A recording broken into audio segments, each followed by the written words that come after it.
Kembali bersama kami, pemirsa. Menteri Energi dan Sumber Daya Mineral Republik Indonesia, Bahlil Lahadalia, ungkap uji coba penggunaan compressed natural gas atau CNG untuk menjadi salah satu alternatif pengganti LPG masih berlangsung. Ditemui di kantor Kementerian ESDM Jakarta kemarin Rabu, Bahlil menyebut pemerintah masih melakukan pembahasan teknis dan pengujian terhadap tabung CNG ukuran 3 kg sebelum digunakan oleh masyarakat untuk gantikan LPG subsidi 3 kg. Bahlil menjelaskan pemerintah sedang menunggu hasil uji keselamatan dari Lemigas dan menurutnya jika pengujian rampung maka pemerintah siap untuk memproduksi dalam skala besar sehingga bisa digunakan masyarakat. Sebelumnya, Bahlil juga sempat mengatakan pemanfaatan CNG bukan hal baru karena tabung berukuran 12 hingga 20 kg telah terlebih dahulu digunakan untuk kebutuhan komersial.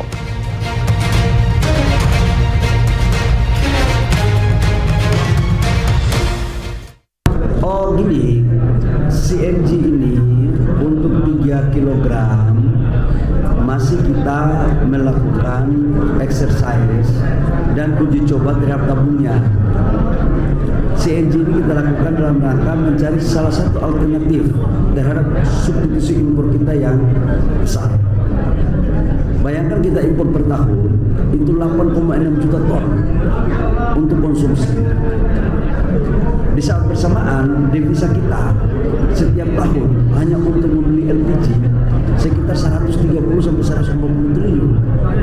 Apalagi kalau harga minyak dunia seperti sekarang, itu pasti lebih besar lagi. Dan subsidi kita itu 80 sampai 50 triliun. Nah, tidak ada cara lain dalam rangka membangun efisiensi adalah kita mencari akal agar bahan baku yang ada di negara kita itu bisa dikonversi untuk mengganti LPG. Kira-kira itu. Kementerian ESDM masih mengkaji pengembangan CNG untuk tabung 3 kg agar bisa digunakan masyarakat rumah tangga sebagai pengganti LPG subsidi 3 kg.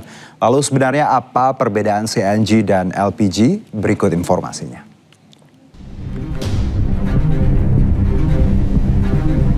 CNG berbentuk gas bertekanan tinggi dan harus disimpan dalam tabung khusus, sementara LPG disimpan dalam bentuk cair.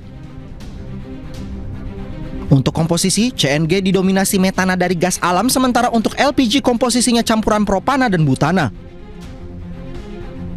Kemudian asal sumber CNG dari gas alam domestik, sementara LPG dari hasil penyulingan minyak bumi.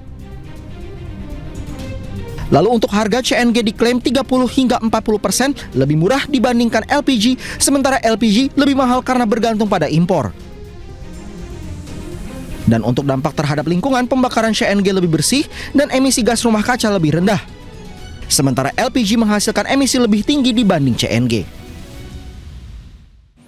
Setelah lama menghilang, minyak kita kembali tersedia di pasar Kota Bandung. Namun harga jual minyak kita mencapai Rp21.000 atau naik Rp6.300 dari harga eceran tertinggi. Dan informasi ini juga mengakhiri kebersamaan kita dalam iNewsroom kali ini. Temukan informasi terbaru lainnya di inews.id. Cuplikan tayangan berita iNews dapat Anda saksikan di kanal YouTube @official_inews. Sesaat lagi rekan kami Diandra akan hadir dalam program interupsi. Saya Herjino Syaputra undur diri. Terima kasih, sampai jumpa.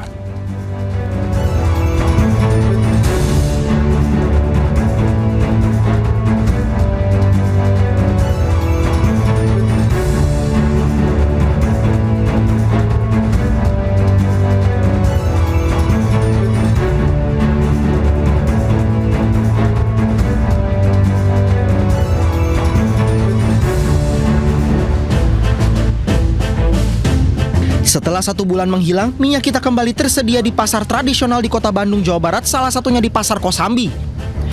Meski demikian, harga minyak kita yang dijual tidak sesuai harga yang dibanderol. Harga yang tertulis di kemasan Rp15.700 per liter, namun pedagang menjualnya dengan harga Rp21.500 atau naik Rp6.300 per liter. Sekarang kalau beli dari harga distributor mah lebih mahal.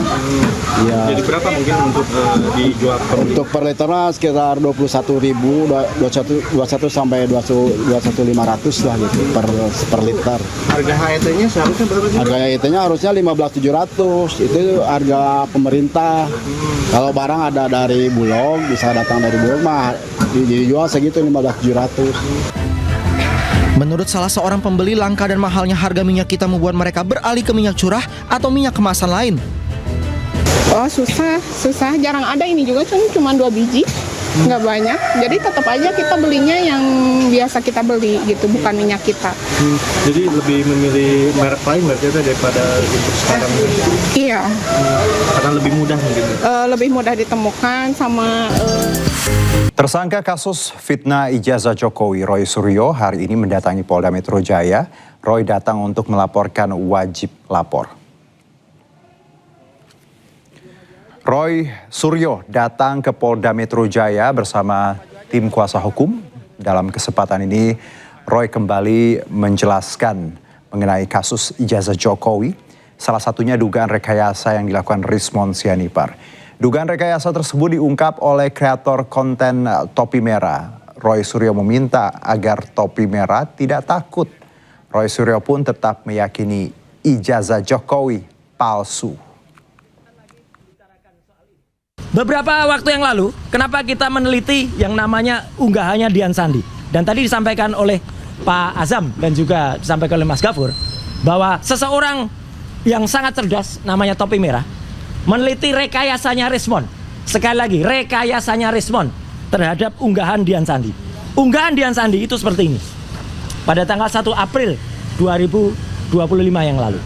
Dan Dian Sandi mengatakan, baru ini, pada sahabat kita di salah satu podcast ya. Nah, bahwa filenya ukurannya hanya 76 kilobyte. Kecil. Sangat kecil. Rekan-rekan bisa praktekkan gimana itu 76 kilobyte, Mas. Coba rekan-rekan download gambar dari WhatsApp. Ukurannya di bawah 100 kilo. Bah kepercetakan, tolong dibuat ukuran sebesar poster. Pecah. Apa jadinya? Pecah. Kalau pecah, tidak akan muncul yang namanya watermark, apalagi emboss. Saudara Doktor Rismon hasil Sianipar palsu itu, ya. Itu mengatakan ada watermark. Nggak ada. Bohong sekali lagi. Pemirsa, pasukan pendudukan Zionis Israel serang penduduk Palestina di Yerusalem.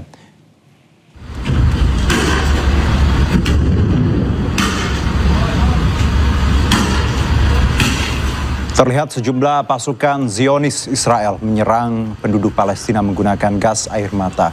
Serangan ini dilakukan di kamp pengungsian Kaladia di utara Yerusalem. Selain itu, sejumlah warga dan anak muda Palestina melakukan perlawanan dengan melempar batu ke arah pasukan Zionis Israel.